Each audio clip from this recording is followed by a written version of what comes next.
मित्रांनो, नॉर्मली 11 ऑगस्टपासून पीक विमा वाटपाला सुरुवात झालेली. बऱ्याच जिल्ह्यामध्ये पीक विम्याच्या रकमा ह्या तुरळक शेतकऱ्यांच्या खात्यावर वितरित देखील झालेला. परंतु एक असा जिल्हा आहे मित्रांनो, त्या जिल्ह्यामध्ये अद्यापही पीक विम्याच्या रकमा शेतकऱ्यांच्या खात्यावर वितरित झाल्या नव्हत्या. परंतु मित्रांनो, एकंदरीत बघायचं झालं तर आता काही शेतकऱ्यांच्या खात्यावर या रकमा वितरित होणार आहेत. हा जिल्हा कोणता आहे आणि त्या जिल्ह्यातील किती शेतकरी यासाठी पात्र ठरले आहेत? पोस्ट हार्वेस्टसाठी, एलबीसाठी, लोकलाईजसाठी वगैरे कोणता पीक विमा शेतकऱ्यांच्या खात्यावर वितरित होणार आहे? त्याचबरोबर मित्रांनो, आता या नंतर या जिल्ह्यातील शेतकऱ्यांच्या खात्यावर हा पीक विमा वितरित होईल का, अशा अनेक प्रश्नांची उत्तरे आपण आजच्या व्हिडिओमध्ये क्लिअर करण्याचा प्रयत्न करणार आहोत. तत्पूर्वी जर चॅनलवर नवीन असाल तर चॅनलला सबस्क्राईब करा आणि समोरील जे बेल आयकॉन बटन आहे ते दाबायला विसरू नका. तर नमस्कार मित्रांनो, मी राज सुरेतळ स्वागत आहे कृषीमॅन यूट्यूब चॅनलमध्ये. मित्रांनो, तुम्हाला देखील काही प्रश्न असतील तर डायरेक्टली कमेंट बॉक्समध्ये विचारू शकता. आपण प्रत्येक कमेंट बॉक्समधील कमेंटचा रिप्लाय देण्याचा आणि प्रत्येक शेतकऱ्याचा डाऊट क्लिअर करण्याचा प्रयत्न करत असतो. आपण आज या जिल्ह्याविषयी माहिती घेणार आहोत. तो जिल्हा म्हणजे हिंगोली जिल्हा. हिंगोली जिल्ह्यातील कोणत्याच शेतकऱ्याच्या कमेंट दिसल्या नाही. फक्त एक शेतकरी आपल्याला वारंवार हिंगोली जिल्ह्यातून कमेंट करत असतो.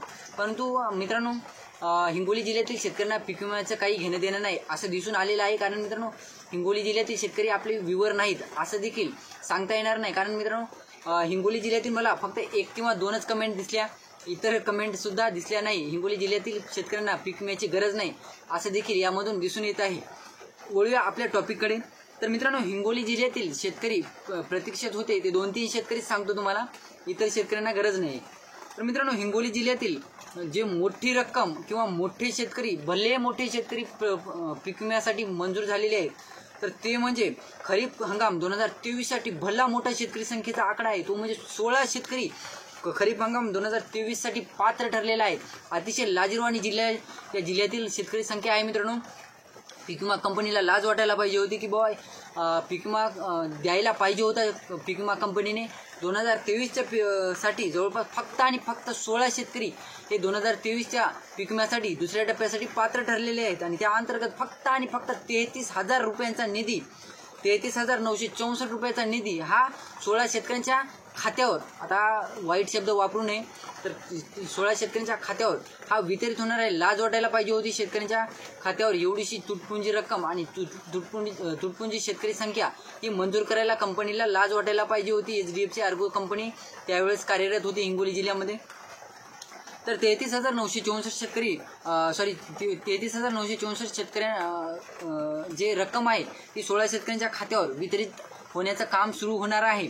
या अगोदर 11 ऑगस्टला ही रक्कम शेतकऱ्यांच्या खात्यावर वितरित झालेली नाही. फक्त 16 शेतकरी पात्र ठरलेले आहेत आणि या आठवड्यात या शेतकऱ्यांच्या खात्यावर ही रक्कम वितरित होणार आहे. त्यानंतर मित्रांनो, खरीप हंगाम 2024साठी पोस्ट हार्वेस्टसाठी फक्त आणि फक्त 1 शेतकरी पात्र ठरलेला आहे किंवा क्लेम मंजूर करण्यात आलेला आहे. अतिशय लाजिरवाणी गोष्ट आहे मित्रांनो पीक विमा कंपनीची. आणि त्या शेतकऱ्याला फक्त आणि फक्त 3,421 रुपयाचा निधी हा मंजूर झालेला आहे. आणि या अंतर्गत मित्रांनो, अगोदर सांगण्यात होतं की लोकलाईजचा पीक विमा या शेतकऱ्याला वितरित होईल. नंतर सांगण्यात आलं की बाबा या शेतकऱ्यासाठी फक्त पोस्ट हार्वेस्टची रक्कम ही मंजूर करण्यात आलेली आहे. त्यानंतर मित्रांनो, रब्बी हंगाम 2024साठी 460 शेतकरी हे पात्र ठरवण्यात आलेले आहेत. थोडीशी रक्कम, थोडीशी शेतकरी संख्या वाढवण्यात आलेली आहे. मित्रांनो, रब्बी हंगाम 2024साठी 460 शेतकऱ्यांना जवळपास 52,55,695 रुपयांचा निधी हा हिंगोली जिल्ह्यातील शेतकऱ्यांच्या खात्यावर वितरित होणार आहे. अतिशय लाजिरवाणी पीक विमा कंपनीची ही गोष्ट समोर आलेली आहे. म्हणजे एकंदरीत बघायचं झालं मित्रांनो, खरीप हंगामातील जे शेतकरी संख्या आहे ती अतिशय लाजिरवाणी आहे. जवळपास हे जे शेतकरी प्रतीक्षेत आहेत ते तर जाऊ द्या, कारण की शेतकऱ्यांची कधीच आपल्या हिंगोली जिल्ह्यातील शेतकऱ्यांच्या आपल्याला कधी कमेंट दिसल्या नाही. फक्त 1 ते 2 शेतकऱ्यांच्या कमेंट दिसलेल्या. आपल्याला त्या 1 ते 2 शेतकऱ्यांसाठी हा व्हिडिओ बनवलेला आहे. कारण त्या शेतकऱ्याच्या आपल्याला वारंवार व्हिडिओवर कमेंट येत होत्या वा आम्हाला आमच्या जिल्ह्याविषयी, हिंगोली जिल्ह्याविषयी माहिती द्या वगैरे वगैरे. तर मित्रांनो, त्या फक्त 2 ते 3 शेतकऱ्यांसाठी आपण व्हिडिओ बनवलेला, कारण की इतर शेतकऱ्यांच्या आपल्याला कमेंट आल्या नव्हत्या. अतिशय लाजिरवाणी गोष्ट आहे. आणि ही लाजिरवाणी गोष्ट पीक विमा कंपनीला लाज वाटायला पाहिजे. काही लोकप्रतिनिधींच्या माध्यमातून मागणी करायला पाहिजे होती पीक विमा कंपनीकडे किंवा कलेक्टर ऑफिसकडे वगैरे, बाबा आमच्या जिल्ह्यासाठी पीक विमा मंजूर करा, आमची एवढी शेतकरी पीक विम्याच्या प्रतीक्षेत आहेत वगैरे. काहीतरी हालचाली करायला पाहिजे होत्या. परंतु या जिल्ह्यातून, हिंगोली जिल्ह्यातून कुठल्याही प्रकारच्या हालचाली करण्यात आलेल्या नाही. त्या कारणास्तव फक्त एवढ्या शेतकऱ्यांच्या खात्यावर या रक्कम वितरित होणार आहेत. तर ही होती छोटीशी माहिती हिंगोली जिल्ह्याविषयी. व्हिडिओ आवडला असेल तर लाईक करा, चॅनलला सबस्क्राईब करा आणि जास्तीत जास्त शेतकऱ्यांपर्यंत पोहोचवण्याचा प्रयत्न करा.